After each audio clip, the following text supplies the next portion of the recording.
C'est que Dieu attend de lui. De lui, ce n'est pas ça. Ouais. D'ailleurs, ce n'est pas seulement pour les sœurs, mais c'est aussi pour tout enfant de Dieu. Moi, je vois aujourd'hui, frère Alain, comment les frères sont en train de se maquiller dans la manière de coiffer les cheveux, dans la manière de dessiner les barbes. C'est par rapport à quel verset? Et pourtant, vous qui taillez vos barbes, il y a même un verset de Lévitique qui vous poursuit jusqu'aujourd'hui pour vous dire que ne touchez pas au coin de vos barbes. Mais pourquoi vous vous permettez cela et que quand une sœur veut se rendre propre, présentable, vous trouvez que non, c'est diabolique. C'est diabolique. Mais entre-temps, nous voyons dans vos photos vos femmes qui ont défrisé, qui ont fait des coiffures compliquées. C'est ça le problème. Non, arrêtons ça. Là où peut-être on n'est pas d'accord, qu'on continue à partager, à évoluer. Mais évitons des termes diaboliques et tout ça. Moi, je crois que nous devons arrêter de nous diaboliser sur ce point-là. L'apôtre Paul nous a bien conseillé. Il dit, là où on ne s'est pas mis d'accord, on va évoluer. On va qu'on a évolué. Dieu va nous éclairer. Mais au moins, le respect de la grammaire française. Vous comprenez? Lorsqu'on dit ornement en or, ce n'est pas l'ornement. C'est-à-dire qu'on n'a pas interdit l'ornement. Mais pourquoi en or? Pourquoi somptueux? Pourquoi pareil de cheveux? C'est pour montrer tout simplement qu'il faut être modéré. Ce n'est pas interdit, mais soyez modéré. On ne peut pas s'imaginer une sœur qui veut, pour apparaître, doit mettre du soir jusqu'au niveau des jambes là-bas, de la tête au niveau des jambes, pour chercher quoi? Vous voyez un peu ça? Je préfère encore prêcher que tout m'est permis, mais tout n'édifie pas. Ouais. Tout ne m'est pas permis. Je préfère encore prêcher ça. Et cela, c'est par rapport à moi. Tout m'est permis. C'est l'apôtre Paul qui parle de lui. Et comme lui, c'est un modèle pour nous, et chacun peut dire que non, tout m'est permis. Moi, je suis là. Je peux porter des montres en or. Mais pourquoi je ne peux pas le faire? Parce que si je le fais, il dit, tout m'est permis, mais en quoi c'est utile? Je ne le fais pas. Mais nous voyons des prédicateurs avec des lunettes en or.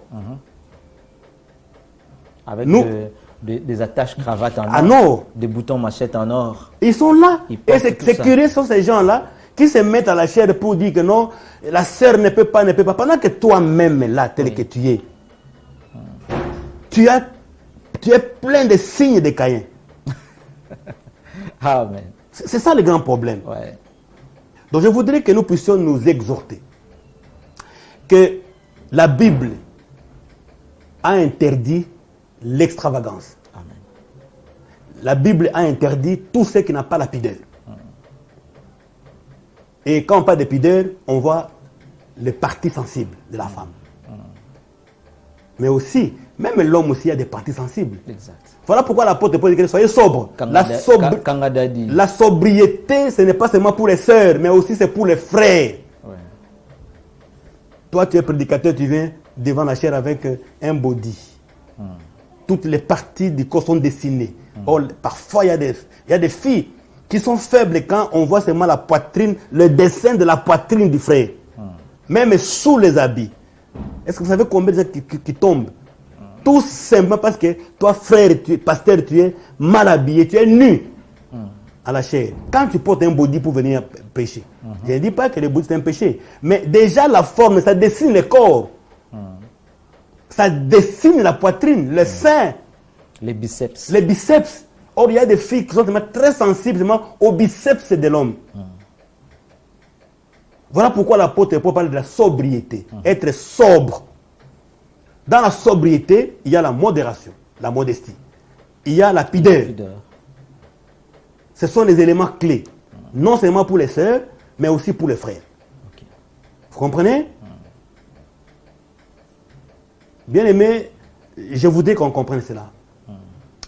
Que quand vous lisez 1 Timothée, quand vous lisez 1 Pierre, prenez toutes les Bibles. Si on est devant une Bible, comme Louis Degon qui nous a beaucoup aidé pour qu'on soit prêché de cette manière-là. Aujourd'hui, on a plusieurs Bibles. Et toutes ces Bibles-là, chacun a cherché à fouiller les textes originaux.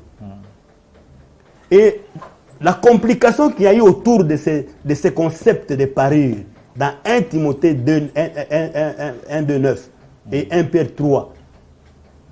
Cela a été d'abord parce que les termes utilisés dans la Bible grecque, donc les textes grecs, a donné un peu de complications.